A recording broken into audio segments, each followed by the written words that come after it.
Hola a todos, bienvenidos a este espacio en el que reflexionamos sobre temas que transforman nuestra manera de ver el mundo, temas que nos hacen cuestionar y valorar lo que realmente importa. Hoy vamos a hablar sobre la libertad, un tema tan fundamental como frágil, y para ello tengo el honor de compartir este momento con alguien que siempre nos inspira con sus palabras y su sabiduría. Estoy hablando de José Bobadilla. José, qué gusto tenerte aquí. Gracias, Jessica. Gracias por este espacio. Mira, hablar de libertad no es cualquier cosa, es hablar de la esencia misma del ser humano. Porque, Jessica, la libertad no es un regalo, es una conquista. Y entender eso es el primer paso para valorarla y defenderla. Y es precisamente eso, José, lo que hace que este tema sea tan fascinante. La libertad no es algo que siempre haya estado ahí esperándonos, es algo que la humanidad ha tenido que imaginar, construir y luchar por conquistar. Así que, para entender realmente qué significa ser libres hoy, creo que debemos empezar desde el principio. ¿Cómo fue que la humanidad comenzó a hablar de libertad?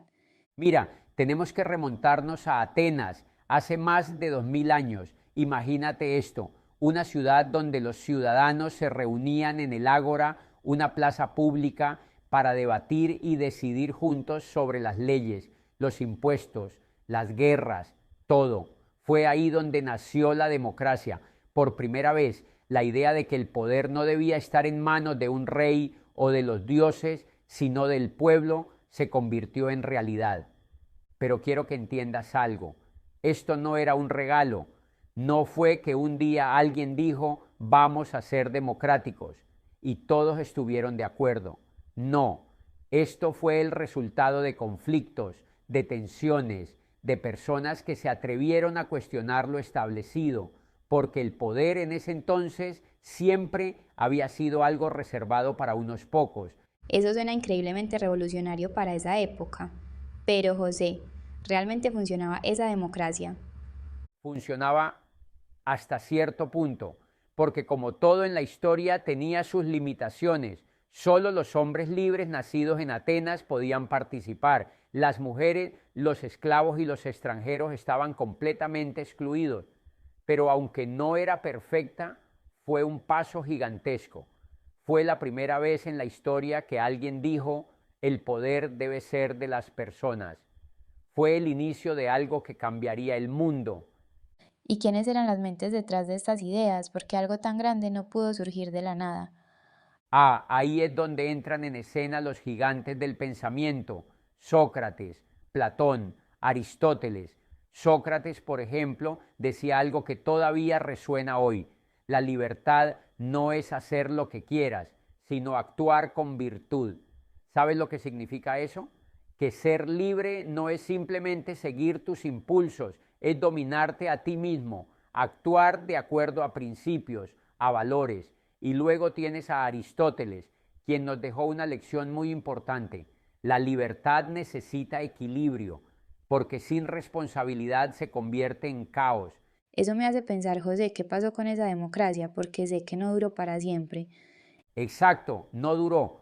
Atenas cayó víctima de guerras internas, de ambiciones desmedidas, de corrupción. Y aquí está la primera gran lección que los griegos nos dejaron. La libertad es frágil. Si no la proteges, desaparece. Pero aunque Atenas cayó, la semilla que plantaron siguió creciendo. Fue una idea que se quedó en la humanidad, esperando el momento de volver a florecer. Entonces, después de los griegos, ¿quién tomó esa semilla y la hizo crecer? Fueron los romanos. Roma fue el siguiente gran capítulo en la historia de la libertad. Pero déjame decirte algo, los romanos no eran como los griegos. Ellos no estaban interesados en filosofar sobre la vida. Los romanos querían orden, estabilidad, un sistema que funcionara. Y así crearon una república basada en leyes. Imagínate una sociedad donde las leyes no eran solo un conjunto de reglas, eran la base de la vida. Tenías un senado, magistrados, instituciones que en teoría limitaban el poder de cualquier persona. Fue un avance impresionante. Eso suena como un sistema mucho más estructurado. Pero, José, ¿funcionó para todos? Aquí está el problema. No, aunque las leyes protegían ciertos derechos, no todos eran ciudadanos. Millones de personas vivían como esclavos, sin voz ni derechos. eran considerados propiedad, no personas. Así que aunque la República Romana fue un paso adelante, todavía estaba lejos de ser perfecta. ¿Y qué pasó con esa república? Porque sabemos que no duró para siempre. No duró. Con el tiempo el poder empezó a concentrarse en manos de los emperadores. La república colapsó y Roma se convirtió en un imperio. Y aquí está la gran advertencia que nos dejó Roma. Cuando el poder se concentra en una sola persona, la libertad desaparece. Y lo más peligroso es que este proceso no sucede de un día para otro. Es algo lento, casi imperceptible. Una ley aquí, una concesión allá, y cuando te das cuenta, ya no queda nada. Eso suena muy cercano a lo que vemos en algunos países hoy en día, pero Roma dejó algo positivo. Sí, dejó algo crucial, la idea de que las leyes pueden ser un pilar de la libertad, pero esas leyes deben ser justas y lo más importante, deben aplicarse para proteger, no para oprimir. Esa idea sería esencial siglos después, cuando las grandes revoluciones comenzaran a transformar el mundo. José, después de Roma parece que el camino de la libertad se detuvo. ¿Qué pasó durante la Edad Media? Porque siempre escucho que fue una época de oscuridad. Exactamente, la Edad Media fue como un largo invierno para la libertad. Imagina un mundo donde todo, absolutamente todo, está controlado. Los reyes gobernaban con poder absoluto, los señores feudales poseían las tierras y la iglesia tenía un dominio total sobre las ideas y la vida espiritual. Si nacías campesino, morías campesino. No había movilidad social, no había esperanza de cambiar tu destino. Pero quiero que entendamos algo. Esta época no fue simplemente una pausa en la historia de la libertad. Fue una época en la que la libertad casi desapareció. Era como si la humanidad hubiera olvidado lo que significaba ser libre. Pero incluso en la noche más oscura siempre hay una chispa. ¿Y cuál fue esa chispa, José? ¿Qué mantenía viva la idea de la libertad? Uno de esos destellos fue la Carta Magna, firmada en Inglaterra en 1215. Fue un momento histórico. Un grupo de nobles, cansados de los abusos del rey, le dijeron: no puedes hacer lo que quieras, queremos límites a tu poder.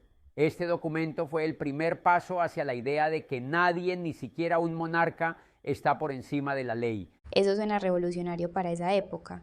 ¿Qué impacto tuvo la Carta Magna? Tuvo un impacto inmenso. No cambió todo de inmediato, pero plantó una semilla. Fue el primer paso hacia la creación de sistemas donde las leyes no eran solo para los gobernados, sino también para los gobernantes. Pero lo más importante es que mostró que incluso en los momentos más oscuros siempre hay personas que se atreven a luchar por la libertad. Y gracias a esos pocos, la llama de la libertad nunca se apagó. Eso es realmente inspirador. Entonces, aunque la Edad Media fue un tiempo de opresión, también fue un tiempo de resistencia.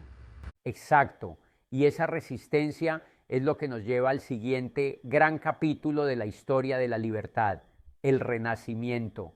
José, el Renacimiento siempre me ha parecido una época fascinante. ¿Qué lo hizo tan especial en términos de la libertad? El Renacimiento fue como un amanecer después de una larga noche. Fue el momento en el que la humanidad comenzó a despertar, a cuestionar todo lo que se había dado por sentado durante siglos.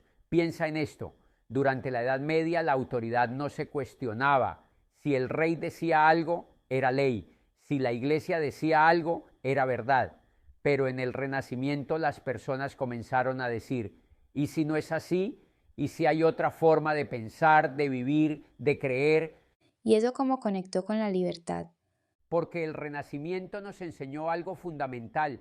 La libertad no es solo política, también es intelectual. Es la capacidad de pensar por ti mismo, de cuestionar lo que te han enseñado, de romper con las cadenas invisibles que a menudo nos atan a ideas que no son nuestras. Fue el tiempo de Miguel Ángel, de Da Vinci, de Copérnico, de Galileo. Estas personas no solo crearon arte y ciencia, rompieron con lo establecido, se atrevieron a pensar diferente. Eso suena increíblemente valiente para su época. Lo fue, porque pensar diferente en ese entonces no solo te costaba el respeto de los demás, podía costarte la vida. Pero esas personas entendieron algo: sin libertad de pensamiento no hay libertad verdadera. El Renacimiento fue un recordatorio de que la libertad comienza en la mente y esa chispa intelectual preparó el terreno para algo aún más grande, la Ilustración. La Ilustración, ¿qué pasó en ese tiempo que la hace tan importante en la historia de la libertad? La Ilustración fue el momento en el que la libertad alcanzó su máxima expresión como idea. Fue el siglo de las luces, un tiempo en el que los pensadores comenzaron a cuestionar no solo a los reyes y a la iglesia, sino también las estructuras sociales y políticas que mantenían a las personas oprimidas. Aquí es donde entran en escena gigantes como Rousseau, Voltaire y Montesquieu. ¿Y qué dijeron estos hombres? ¿Por qué sus ideas fueron tan revolucionarias? Rousseau, por ejemplo, dijo: el hombre nace libre, pero en todas partes está encadenado. Y no estaba hablando solo de cadenas físicas, sino de todas las estructuras que nos limitan, las tradiciones, las leyes injustas, los sistemas que privilegian a unos pocos. Voltaire, por su parte, luchó por la libertad de expresión y su famosa frase lo resume todo: no estoy de acuerdo con lo que dices, pero defenderé hasta la muerte tu derecho a decirlo. Y Montesquieu nos dio algo que hoy consideramos esencial: la separación de poderes, esa idea de que el poder debe dividirse para que nadie tenga control absoluto. Eso es increíble, José. Pero, ¿cómo esas ideas pasaron de ser palabras a convertirse en acción? Ahí está la magia de la Ilustración. Estas ideas no se quedaron en los libros, inspiraron las grandes revoluciones. La Ilustración fue el combustible que encendió el fuego de la Revolución Americana, de la Revolución Francesa y de muchas otras luchas por la libertad. José, me mencionaste las grandes revoluciones que transformaron la historia. Cuéntame más sobre ellas, especialmente cómo conectaron con estas ideas de libertad que venían desde la Ilustración. Mira, las revoluciones fueron momentos donde la humanidad decidió dejar de soñar con la libertad y empezar a luchar por ella. La Revolución Americana, por ejemplo, fue el primer gran grito de independencia en el mundo moderno. En 1776, las colonias declararon su independencia de Inglaterra con un documento que sigue siendo un símbolo de libertad, la Declaración de Independencia. Ese documento proclamaba algo revolucionario: todos los hombres son creados iguales, con derechos inalienables como la vida, la libertad y la búsqueda de la felicidad. Eso suena increíblemente inspirador, pero ¿cómo se materializó esa declaración en la vida de las personas? Se materializó en un sistema que buscaba proteger esos derechos. Claro, no fue perfecto desde el principio, pero marcó un cambio radical. Ya no se trataba de un rey dictando las leyes, ahora era un pueblo que decidía su destino. Fue un ejemplo para el mundo y otras naciones comenzaron a seguir su camino. Y la Revolución Francesa siempre escucho que fue muy diferente. La Revolución Francesa en 1789 fue como un volcán que explotó después de siglos de opresión. El pueblo francés, harto de los abusos de la monarquía, se levantó y proclamó un nuevo orden basado en libertad, igualdad, fraternidad. Derribaron la Bastilla, el símbolo del poder absoluto, y dijeron: basta. Pero como toda revolución, tuvo un lado oscuro. ¿A qué te refieres, José? El caos y el terror se apoderaron de la revolución. Las mismas ideas que prometían justicia terminaron en la guillotina. Miles fueron ejecutados en nombre de la libertad, pero a pesar de eso dejaron un legado invaluable: la Declaración de los Derechos del Hombre y del Ciudadano, un documento que sigue siendo un faro para quienes luchan por la libertad. ¿Y la Revolución Rusa? Siempre se menciona, pero parece que el resultado fue muy diferente. Exactamente. La Revolución Rusa nos dejó una lección dura. Prometieron igualdad y justicia, pero entregaron represión y miseria. En lugar de liberar al pueblo, lo sometieron a un sistema donde el Estado controlaba todo. Es un recordatorio de que no todas las revoluciones conducen a la libertad. Algunas crean nuevas formas de opresión. José, y en nuestra región, en América Latina, ¿cómo encaja nuestra historia en este recorrido por la libertad? América Latina tiene una historia de libertad llena de heroísmo, pero también de dolor. Aquí tuvimos a los libertadores, hombres como Simón Bolívar, José de San Martín y Antonio José de Sucre. Estos hombres no solo lucharon contra los imperios coloniales, lucharon por un sueño, que nuestros pueblos fueran libres. Bolívar siempre me ha parecido un personaje fascinante. ¿Qué nos enseñó sobre la libertad? Bolívar entendió algo que todavía es relevante hoy. La independencia política no garantiza la libertad. Él mismo lo dijo, he arado en el mar, porque vio cómo después de lograr la independencia, los mismos problemas de corrupción, ambición y falta de educación comenzaron a destruir lo que tanto había costado conseguir. ¿Y qué hay de hoy, José? ¿Dónde estamos como región en esta lucha por la libertad? Hoy enfrentamos desafíos enormes. Venezuela es un ejemplo claro de cómo se pierde la libertad. Un país que alguna vez fue próspero ahora está en ruinas, víctima de un sistema autoritario que eliminó las libertades individuales. Cuba lleva décadas en un régimen que sacrifica la libertad en nombre del control estatal. Nicaragua sigue el mismo camino, con un gobierno que persigue opositores y silencia a su gente. ¿Y otros países como Argentina y Colombia están en peligro también? Sin duda, en Argentina las políticas populistas han debilitado las instituciones y polarizado a la sociedad. Y en Colombia las señales de alerta son claras: la concentración de poder, la división social. Todo eso amenaza la libertad. Pero aquí está la lección: la libertad no se pierde de golpe, se erosiona poco a poco, hasta que cuando te das cuenta ya no queda nada. Eso suena aterrador. ¿Qué podemos hacer? Lo primero es entender que la libertad es nuestra responsabilidad. No podemos ser indiferentes. Tenemos que educarnos, alzar la voz y, sobre todo, enseñar a las nuevas generaciones que la libertad es el mayor tesoro que tenemos. José, después de todo este recorrido, ¿qué mensaje final nos deja sobre la libertad?